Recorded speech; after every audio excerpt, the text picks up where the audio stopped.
This video is sponsored by Card Kingdom. You can visit their store by using my referral link in the description below.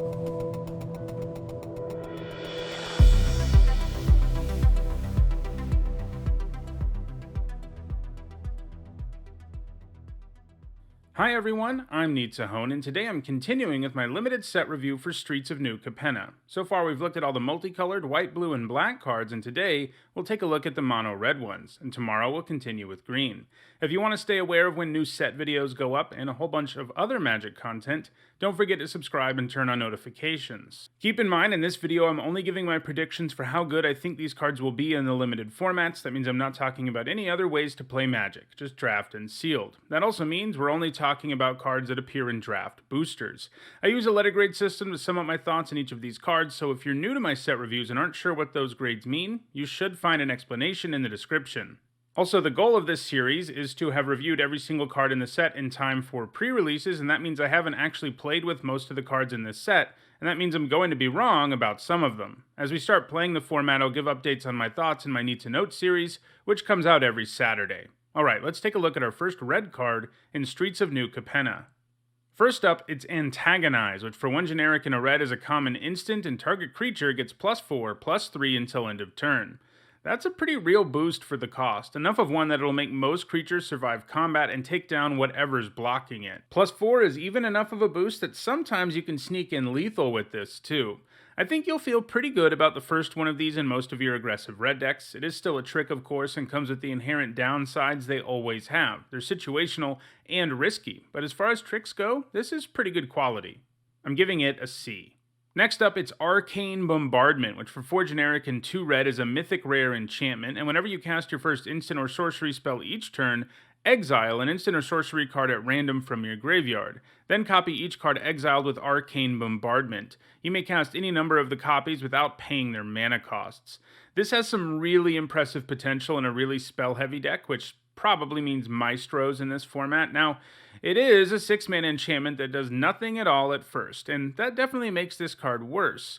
But if your deck has enough instants and sorceries and is good at getting them in the graveyard, this thing can do some crazy stuff. And yes, it randomly picks the instant or sorcery, but if they're in your deck, they're probably worth copying and playing for free. And the more you copy instants and sorceries, the more copies you get. So you probably need like 10 or more instants and sorceries in your deck to run this, and even then, it does come with a substantial downside because it's so clunky. And I definitely don't think every red deck or even every Maestro's deck in the format can run this. In fact, in a lot of them, it's probably just an F. However, I think if you can get there on instants and sorceries and loading up your graveyard, it's probably just a straight up bomb, an A. I do think it's going to be hard enough to build around. You definitely don't want to take this super early, but if it's still around like pick 5 or 6, I think I'd be interested in taking a flyer on it. Next up, it's Big Score, which for 3 generic and a red is a common instant, and it says as an additional cost to cast this spell, discard a card, draw 2 cards, and create 2 treasure tokens.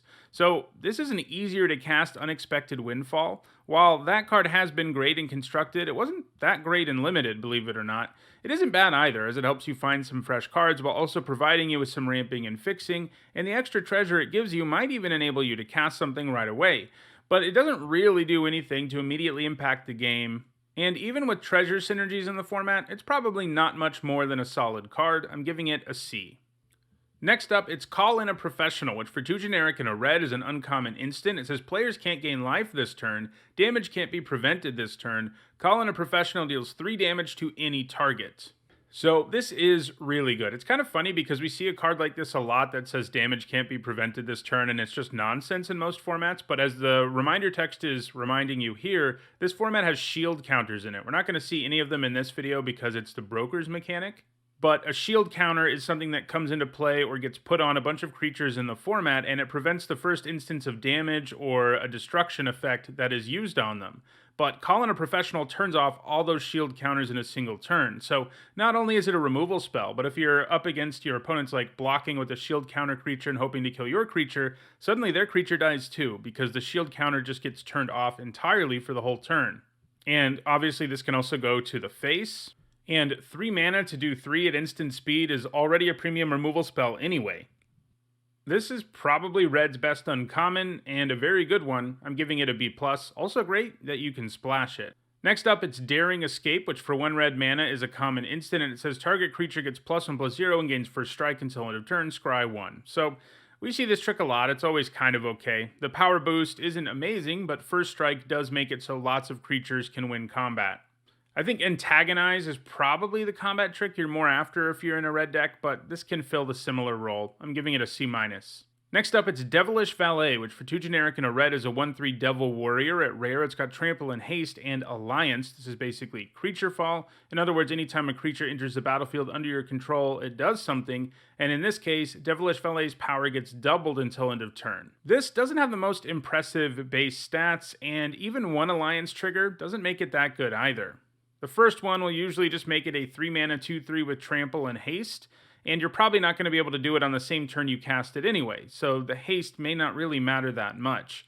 However, if you can trigger Alliance 2 or more times, like by creating a couple of tokens, the Devil can become a real problem for your opponent, and there are lots of ways to make more than 1 body in this format. He also gets better if you have ways to increase his power, so he seems like a solid creature you probably never cut from creature-heavy red decks, but he's definitely not anything special. In some decks he may really shine, but there are going to be times where you top deck this and it is so mediocre. Overall, I think that makes this a C+. Next up, it's Exhibition Magician, which for 2 generic and a red is a 2/1 human wizard at common, and when it enters the battlefield, you choose one. You either make a 1/1 green and white citizen creature token or a treasure token. So this is a really good common, and we just saw the Devilish Valet. This is one of these commons that can give you 2 bodies and is really good with all these Alliance cards. A 3 mana 2/1 that makes a 1/1 is a nice card in most formats, but with Alliance around, it gets even better. So also having the treasure option is nice upside. Sometimes it'll help you ramp. The red-green deck especially is into treasure, so you'll have a reason to use it outside of just ramping and fixing for you. I think the whole package here is flexible. Either option is a good deal, and both of its options also have synergy with 2 different decks in this format. I think that makes this a really good common. I'm giving it a B-. Next up, it's Glittering Stockpile, which for 2 generic and a red is an uncommon artifact treasure. You can tap it to add 1 red, and you put a stash counter on it. And you can tap it and sacrifice it to add X mana of any 1 color, where X is the number of stash counters on Glittering Stockpile. So this is interesting. Obviously, it's really here for the red-green treasure deck. It helps you ramp your mana and slowly builds up stash counters, which you can eventually cash in for a ton of mana. And obviously, it fixes for you too. It is, though, still a 3 mana artifact that has no immediate impact on the board, and that's the kind of card that can be a real liability sometimes. That downside does seem worth it sometimes, but only if you have outlets for all the mana that this can give you, and you're just not always going to. Most 3 mana rocks that tap for a single mana just are unplayable in limited, but I think the extra upside here at least makes this something that'll make the cut a decent chunk of the time. I'm giving it a C-. Next up, it's Goldhound, which for 1 red mana is a 1/1 artifact creature treasure dog. At common, it's got first strike and menace, and you can tap it and sacrifice it to add 1 mana of any color. I'm way more into this card that's a treasure, because it actually adds to the board. A 1 mana 1/1 with menace and first strike is kind of a pain for your opponent to interact with early, and it's a great place to put counters and other things like that. Then, once it becomes irrelevant, you can just use it to ramp and fix for you. This seems like another one of these really good 1-drops that we've seen a lot of lately in Limited. I think this is a C+, and I wouldn't be super shocked if it finds its way up to a B-. Next up, it's Horde Hauler, which for 3 generic and a red is a 5/5 artifact vehicle. At rare, it's got Trample, and when it deals combat damage to a player, you create a treasure token for each artifact they control, and it has Crew 3. So, a 4 mana 5/5 trampling vehicle with Crew 3 is probably like a C, not anything special. And the upside here, while it will do something sometimes, is more often than not going to do anything. So I think this is probably just is a C. Next up, it's Involuntary Employment, which for 3 generic and a red is an uncommon sorcery. It says gain control of target creature until end of turn, untap that creature, it gains haste until end of turn, and create a treasure token. So this looks really well positioned in this format. Usually, threat and effects aren't something that you're into, because they only have a temporary effect on the board that your opponent can often just ignore. They basically only do something if they let you do lethal the turn you cast it. However, in formats where there's a sacrifice theme, threat effects get a major upgrade, and that's certainly the case in this format. The Maestros have a sacrifice mechanic as their thing, and Black-Red in particular is very into sacrificing things. Once you have that going on, you can steal a thing, attack your opponent with it, and then sacrifice it for value, and that is utterly backbreaking for your opponent. This does cost 4 up front. Usually we get this for about 3 mana, so it's a little bit steep, but it gives you a treasure back, which should help you do whatever you need to sacrifice the creature that you steal. So this is a build around. It's a D in a deck without, very much sacrifice stuff going on, but I think it's probably all the way up to a B- in a deck like Maestros or Black-Red. I think the fact that this costs 1 more mana than we're used to, and that it's uncommon, means that this effect was really strong in this limited environment, and they had to bump up its rarity and make it cost 1 more mana, and I still think it's going to be pretty good. Next up, it's Jackhammer, which for 1 generic and a red is a common artifact equipment. Equipped creature gets +2/+0, and this has an equip cost of 2. We've seen a purely colorless version of this before, Torch Gauntlet or whatever, and it wasn't particularly impressive, and this one requires red mana to cast, and it's not exactly something I'm looking to play. Sticking this on a token is definitely the most appealing thing you can do, as a 3/1 token often can't be ignored, but the 2 mana to equip this is a pretty steep rate on a card that just doesn't do anything else. I think it's a D+. Next up, it's Jaxis, the Troublemaker, which for 3 generic and a red is a 2/3 legendary human warrior at rare. You can pay 1 red and tap her and discard a card to create a token that's a copy of another target creature you control. It gains haste, and when this creature dies, draw a card. Sacrifice it at the beginning of the next instep, activate only as a sorcery, and she has Blitz. This is the first time we're seeing this mechanic in this video, so I'll read the reminder text to you. It says, if you cast this spell for its Blitz cost, it gains haste, and when this creature dies, draw a card. Sacrifice it at the beginning of the next instep. And her Blitz cost is 1 generic and a red. This is a really good card. Even without Blitz, coming with the ability to make a Blitz-ish version of one of your creatures is pretty good, because it means you can send in a hasty copy of your best creature that will also draw you a card when it dies, and that means you basically get back the card you discarded. And she herself, of course, also has Blitz, which sometimes will allow her to come down and finish off an opponent out of nowhere, or make a copy of something immediately. But I actually think straight up casting her is the way to go most of the time. Though, if you really need the effect and you can't have your opponent interacting or removing Jaxis, it is nice she has Blitz, because she is a bit fragile. She definitely seems like she's just going to take over games. She needs a little bit of help to do it, of course, but I think she's a bomb. I'm giving her an A-. Next up, it's Light 'em Up, which for 1 generic and a red is a common sorcery. It has Casualty 2. This is actually the first time we're seeing this mechanic in this video, so I'll read the reminder text. And it says, as you cast this spell, you may sacrifice a creature with power 2 or greater. When you do, copy this spell, and you may choose a new target for the copy. Light 'em Up deals 2 damage to target creature or planeswalker. So 2 mana to do 2 at sorcery speed isn't great. It's probably like a C+. So having the Casualty upside of doubling the spell is pretty sweet. This means you can take down X4s with it sometimes, or even better, kill 2 creatures. I think the Casualty option is enough to push this into the lower range of premium removal. I'm giving it a B-. Next up, it's Mayhem Patrol, which for 1 generic and a red is a 1/2 Devil Warrior at common. It's got Menace, and when it attacks, target creature gets +1/+0 until end of turn, and it has Blitz for 1 generic and a red. This is a nice common. On its own, it's basically a 2 mana 2/2 with Menace, which is already a card you basically always play, but the fact that it can lend that power boost to other creatures is nice, and the Blitz upside is good too. It won't generally be super long before it just can't attack anymore, even with Menace, so in those situations, you can Blitz it in to pump something else and add another body to the board that might need to be blocked, and then you get to draw a card off of it in the end. I think this is a C+. Next up, it's Plasma Jockey, which for 3 generic and a red is a 3/1 Viashino Warrior at common, and when it attacks, target creature an opponent controls can't block this turn, and it has Blitz for 2 generic and a red. This reminds me a lot of both Goblin Heel Cutter and Clamor Shaman, both of which were great cards in aggressive decks in their respective formats. It probably isn't quite as good as either of them, but it will have a similar impact. You will Blitz this on a turn where it really makes an immediate impact, but it's nice you can also just cast it normally if you really need to add a body more permanently, but I think this is a card where the Blitz option is the one you're going to choose the most often. Making something unable to block just drastically alters combat in so many situations, and I think this looks like a really high quality red common. I'm giving it a B-. Next up, it's Professional Facebreaker, which for 2 generic and a red is a 2/3 human warrior at rare. It has menace, and whenever one or more creatures you control deals combat damage to a player, you make a treasure token, and it says sacrifice a treasure, exile the top card of your library, you may play that card this turn. This is another really good, cheap red rare. A 3-mana 2/3 with menace is a good rate, so all the treasure upside this brings to the table is amazing. It is an efficient creature that can ramp, fix for you, and eventually draw you cards. And there's a bunch of other treasure stuff in the set too that she can really milk for a ton of value. This almost feels like a red tireless tracker, and that's pretty good company to keep. I think this is a bomb. I'm giving it an A-. Next up, it's Pugnacious Pugilist, which for 3 generic and 2 red is a 4/4 Ogre Warrior at uncommon, and when it attacks, you create a tapped and attacking 1/1 Red Devil creature token with, when this creature dies, it deals 1 damage to any target, and it has Blitz for 3 generic and a red. Either way you play this, it looks like it's going to feel pretty good. If you blitz it, you get a permanent devil token in addition to sending a 4/4 at your opponent's face, and of course they can block the attacking devil token, but it's going to give you some kind of value, basically no matter what they do.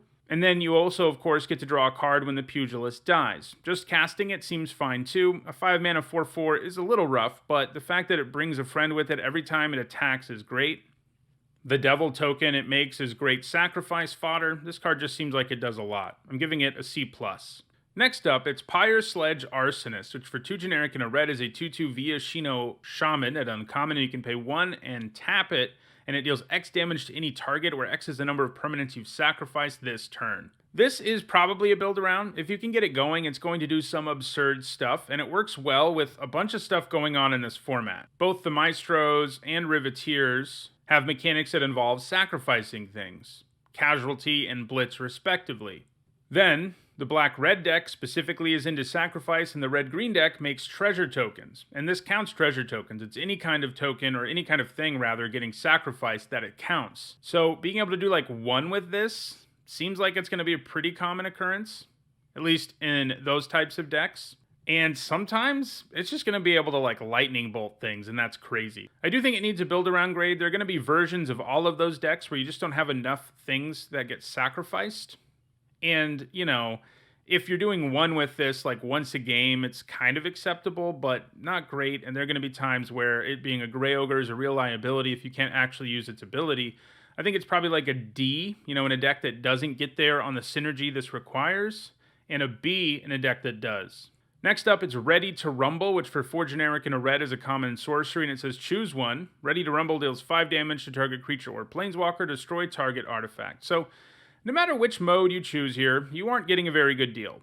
But 5 damage does kill most things. Just, you know, paying 5 to kill something that costs a lot less is pretty rough, and that's kind of where you end up with these sometimes. You probably do want 1 copy of this in most red decks, though, since it can deal with bigger things than most red removal spells, and it also is nice to have something that can hate on artifacts in your main deck.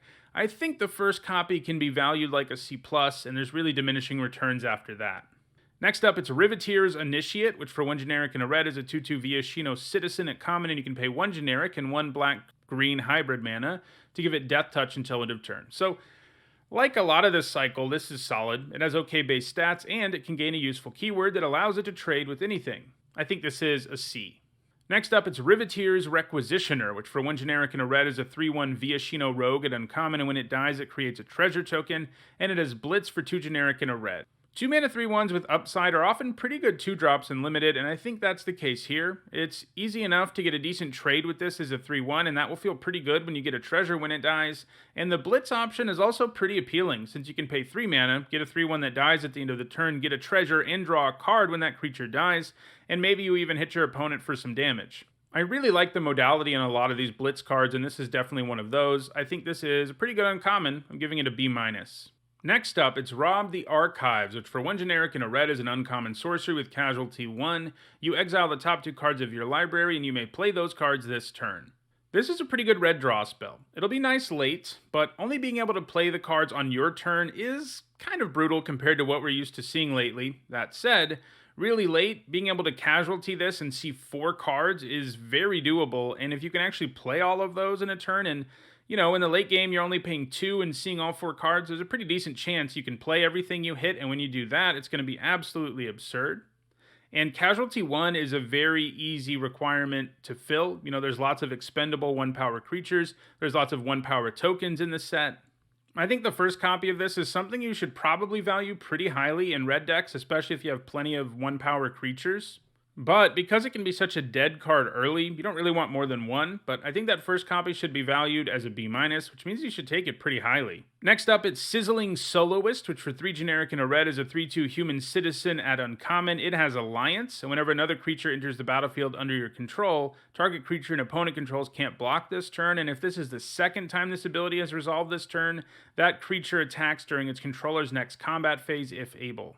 The ugly stat line is going to bite you sometimes since it can die to really cheap removal, like 1 mana removal, despite costing 4 mana, but at least you're trading 1 for 1, and the Alliance effect here is a pretty big deal. Stopping a creature from blocking tends to drastically alter a turn, although your opponent will know this is coming, so it isn't quite as impressive as versions of it that come out of nowhere. But still, your opponent has to alter their game plan once you have this in play. If you get Alliance going twice, not only are 2 things not blocking, but you can also force them to attack on the next turn. Well, you only force the second one you target to attack, which also means that creature won't be blocking next turn. I do think the ugly stat line, coupled with the Alliance requirement to really get this going, makes it worse than the Jockey that we saw that can just make things unable to block just by attacking. But this still seems pretty good. I'm giving it a C+. Next up, it's Sticky Fingers, which for 1 red mana is an enchantment aura at common with enchant creature. Enchanted creature has menace, and whenever this creature deals combat damage to a player, create a treasure token. Also, when the enchanted creature dies, you draw a card. I don't say this a lot, but this is a pretty nice aura. That's because it's super cheap and it replaces itself, so if things go sideways, you avoid the 2 for 1. Menace and the ability to generate treasure for 1 mana is a pretty good deal too, and it will usually enable an attack you just didn't have before the turn you play it. Now, there are going to be plenty of board states in like the mid to the late game where this just doesn't do as much as you want it to, but it seems like early especially, this is going to really punish your opponent, allow you to get in with one of your creatures numerous times and generate treasure for you, which will allow you to get even further ahead of your opponent. And it is definitely worse late, but like it can really alter combat even late because of Menace. I don't think you want too many of these because, you want things that don't need a creature to be in play and can still add to the board. But the first copy of this looks pretty good, especially in aggressive decks that are interested in treasure. I'm giving this a C+. Next up, it's Strangle, which for 1 red mana is a common sorcery, and it deals 3 damage to target creature or planeswalker. So this is a strictly worse Lightning Bolt since it's a sorcery and can't hit players, but that shows you how good Lightning Bolt is because this is incredible value for only a single red mana, and it's certainly premium removal. You can kill a lot of things that cost like 4 or 5 mana for 1 mana with this, and of course it can kill smaller things too. You're just going to trade up with it a lot, and that's what makes it so good. Now, with shield counters being a thing, it does take a little bit of a hit, but it still looks pretty great to me. I'm giving it a B. Next up, it's Structural Assault, which for 3 generic and 2 red is a rare sorcery. It says destroy all artifacts, then it deals damage to each creature equal to the number of artifacts that were put into graveyards from the battlefield this turn. This really isn't here for limited, even with treasure tokens around, which I think is sort of the idea for limited here, that you sack a bunch of treasures to cast this and then cast it and then blow up the board. Even with those things around though, I just don't see this working out very well. It's too situational to begin with since it's a sweeper, and it requires significant setup that won't be that easy to attain. I think this is probably just an F.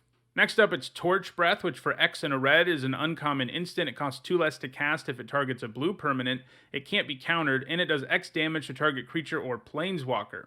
This is really good. Even without the blue upside, it would be an excellent removal spell. Sure, it's never super efficient, but it can scale as the game goes on, and being an instant speed version of this effect is a pretty big deal too, because you can end up getting a 2 for 1 in many situations. Once you add in the anti-blue upside, you get a very good removal spell, because against them, it will be crazy efficient. I think this is a B. Next up, it's Unlucky Witness, which for 1 red mana is a 1/1 human citizen at uncommon, and when it dies, you exile the top 2 cards of your library, and until your next end step, you can play one of those cards. So this is pretty close to just having draw a card on it when it dies, and for 1 mana, that's pretty impressive. In the early game, it's going to be harder to take advantage of, but There's some cool things going on here. First of all, it's a great thing to sacrifice to Casualty because of the value it gives you. But the thing I really like about it is you can block with this, exile those cards, and then you have your whole next turn to find something to do with them. And most of the time, you have a decent chance of also hitting a land with it. So even if you can't cast a spell that it hits, you're usually going to get a land drop at worst, provided you didn't already play a land. So yeah, if you can get like good value out of this 1/1 body and then also get a card out of it, that's going to be pretty good. And it looks like that's pretty obtainable to me in this format. I think it's a C+. Next up, it's Urabrask, Heretic Praetor, which for 3 generic and 2 red is a 4/4 legendary Phyrexian Praetor at Mythic Rare. It's got haste, and at the beginning of your upkeep, exile the top card of your library. You may play it this turn. It also says at the beginning of each opponent's upkeep, the next time they would draw a card this turn, instead they exile the top card of their library. They may play it this turn. Design-wise, I think this is one of the coolest cards in the set, and it's also really good.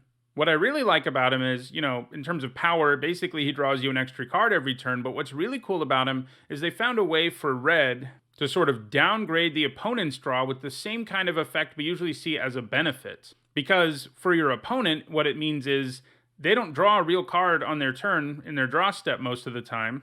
Instead, they exile the top card of their library and they have to play it this turn.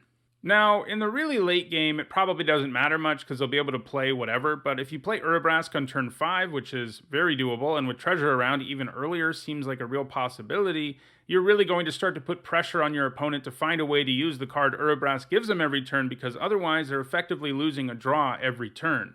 So basically, he really punishes the opponent while drawing you an extra card every turn, and on top of that, he's a 5-mana 4/4 with haste. Obviously, that's a bomb. I'm giving him an A. Next up, it's Widespread Thieving, which for 2 generic and a rare is a rare enchantment with Hideaway 5. When it enters the battlefield, you look at the top 5 cards of your library, exile 1, and then put the rest on the bottom in a random order. And whenever you cast a multicolored spell, you create a treasure token. Then, you may pay white, blue, black, red, green. If you do, you may play the exiled card without paying its mana cost. So, the red-green deck in this format is going to be all about treasure, and that means it will be capable of running a lot of multicolored cards, and interested in treasure, and capable of producing this mana. So I think there's a very real deck for this card to work in, even though it looks sort of niche. And I think a lot of decks in this format will have a decent number of multicolored cards, but just generating like a few treasure with this is probably not worth it in those decks. So I think in your typical limited deck in the format, it's probably like an F, but in a deck that really gets there and being able to produce this mana and on being able to cash in treasures, and on having multicolored spells, it's going to be a pretty quality card. I'm giving it a B in that kind of deck. Next up, it's Witty Roastmaster, which for 2 generic and a red is a 3/2 Devil's Citizen at common. It has Alliance, and in this case, when the creature enters the battlefield under your control, it deals 1 damage to each opponent. This has passable stats and an ability that feels like it will chip in for a decent chunk of damage over the course of the game. It's going to be some pretty real reach for the aggressive decks in this format. Like, you may feel like you're stabilizing against them, but then all of a sudden they're just chipping away with the Roastmaster. Seems like a nice common. I'm giving it a C+. And our last red card is Wrecking Crew, which for 4 generic and a red is a 4/5 human warrior at common with reach and trample. This has some solid French vanilla stats, and there's not much more to say about it. I'm giving it a C. Well, those are my thoughts on all the green cards in Streets of New Capenna. Tomorrow, we're going to wrap up the card-by-card portion of this review with a look at the green and colorless cards. After that, there's still more to come, including an archetype guide, my picks for the biggest bombs in the format, and my picks for the best commons and uncommons in the format, and in the not-too-distant future, draft videos in this format. If you want to stay aware of all of that stuff and a whole bunch more Magic content, don't forget to subscribe and turn on notifications. Also, if you found this video helpful, don't forget to like it and share it too. If you want to catch up on the rest of the review, you should see a playlist on your screen shortly. And lastly, if you want to go the extra mile in supporting me and the channel, you can on Patreon. Thanks for watching.